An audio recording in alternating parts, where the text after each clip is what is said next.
Hello welcome back to Diya recipes YouTube channel. ಇವತ್ತಿನ ವಿಡಿಯೋದಲ್ಲಿ ನಾವು ಗ್ರೀನ್ ಚಿಕನ್ ಕಬಾಬ್ ಯಾವ ರೀತಿ ಮಾಡೋದು ಅಂತ ನೋಡೋಣ. ಇಲ್ಲಿ ಯಾವುದೇ ರೀತಿಯಾದಂತಹ ಆರ್ಟಿಫಿಷಿಯಲ್ ಕಲರ್ ಆ್ಯಡ್ ಮಾಡ್ತಿಲ್ಲ. ಬನ್ನಿ ಯಾವ ರೀತಿ ಕಬಾಬ್ ಮಾಡೋದು ಅಂತ ಹೇಳಿ ನೋಡೋಣ. ಮೊದಲಿಲ್ಲಿ ನಾವು ಗ್ರೀನ್ ಪೇಸ್ಟ್ ರೆಡಿ ಮಾಡಿ ಇಟ್ಕೊಳ್ಬೇಕು. ಒಂದೊಂದು ಹಿಡಿಯಷ್ಟು ಪುದೀನ ಸೊಪ್ಪು ಮತ್ತು ಕೊತ್ತಂಬರಿ ಸೊಪ್ಪು, ಸ್ವಲ್ಪ ಕರಿಬೇವು, ಒಂದು 5ರಿಂದ 10ರಷ್ಟು ಕರಿಮೆಣಸು, ಹಾಗೆ ನಿಮಗೆ ಎಷ್ಟು ಖಾರ ಬೇಕಂತ ನೋಡಿಕೊಂಡು ಕಾಯಿ ಮೆಣಸನ್ನು ಹಾಕಿಕೊಳ್ಳಿ. 3ರಿಂದ 4ರಷ್ಟು ಬೆಳ್ಳುಳ್ಳಿ, ಹಾಗೆ 1 ಚಮಚದಷ್ಟು ಗರಂ ಮಸಾಲ ಪೌಡರ್, ಹಾಗೆ ರುಚಿಗೆ ಎಷ್ಟು ಬೇಕಂತ ಉಪ್ಪು ಹಾಕಿಕೊಳ್ಳಿ. ಈಗ ಇದನ್ನು ಚೆನ್ನಾಗಿ ಗ್ರೈಂಡ್ ಮಾಡಿಕೊಳ್ಳಿ. ನೀರು ಹಾಕಿಕೊಳ್ಬೇಡಿ, ಅದು ತಿಕ್ ಪೇಸ್ಟ್ ಆಗಿ ಬರಬೇಕು. ದಿನಾಲು ಒಂದೇ ರೀತಿ ಕಬಾಬು ಮಾಡುವುದಕ್ಕಿಂತ ಈ ರೀತಿ ಮಾಡೋದ್ರಿಂದ ಡಿಫ್ರೆಂಟ್ ಟೇಸ್ಟು ಸಿಗ್ತದೆ. ಈಗ ಇದಕ್ಕೆ ಜಜ್ಜಿಟ್ಕೊಂಡಂಥ ಶುಂಠಿ, 2 ಸ್ಪೂನ್ನಷ್ಟು ಕಾರ್ನ್ಫ್ಲೋರ್, ಹಾಗೆ 1 ಮೊಟ್ಟೆಯನ್ನು ಹೊಡೆದ್ಬಿಟ್ಟು ಹಾಕಿಕೊಳ್ಳಿ.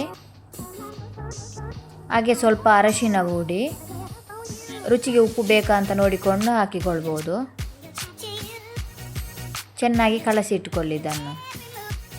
ಈಗ ಇದಕ್ಕೆ ಮೀಡಿಯಮ್ ಸೈಜಲ್ಲಿ ಕಟ್ ಮಾಡಿ ಇಟ್ಟುಕೊಂಡಂಥ ಚಿಕನನ್ನು ಹಾಕಿ ಚೆನ್ನಾಗಿ ಮಿಕ್ಸ್ ಮಾಡಿ ಇಟ್ಟುಕೊಳ್ಳಿ.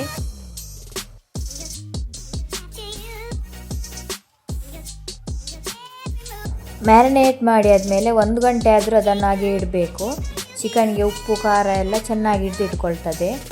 ತಿನ್ನಲಿಕ್ಕೆ ಒಳ್ಳೆ ರುಚಿಯಾಗಿ ಬರ್ತದೆ, ಇಲ್ಲಾಂದರೆ ಸಪ್ಪೆ ಸಪ್ಪೆ ಅಂತ ಅನಿಸ್ತದೆ.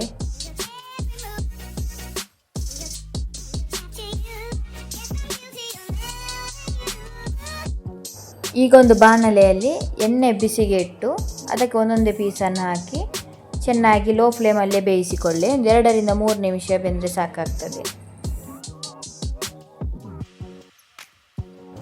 ಇದೇ ವಿಧಾನದಲ್ಲಿ ನೀವು ಕೂಡ ಈಸಿಯಾಗಿ ಗ್ರೀನ್ ಚಿಕನ್ ಕಬಾಬ್ ಮಾಡಿ ನೋಡಿ. ಹೇಗೆ ಬಂದಿದೆ ಅಂತ ಕಮೆಂಟ್ ಮೂಲಕ ತಿಳಿಸಿ. ಈ ನಮ್ಮ ಚಾನಲನ್ನು ಸಬ್ಸ್ಕ್ರೈಬ್ ಮಾಡದೆ ನೋಡ್ತಿದ್ರೆ ಪ್ಲೀಸ್ ಸಬ್ಸ್ಕ್ರೈಬ್ ಮಾಡಿ, ಹಾಗೆ ನಿಮ್ಮ ಫ್ಯಾಮಿಲಿ ಫ್ರೆಂಡ್ಸ್ ಜೊತೆ ಶೇರ್ ಮಾಡಿ.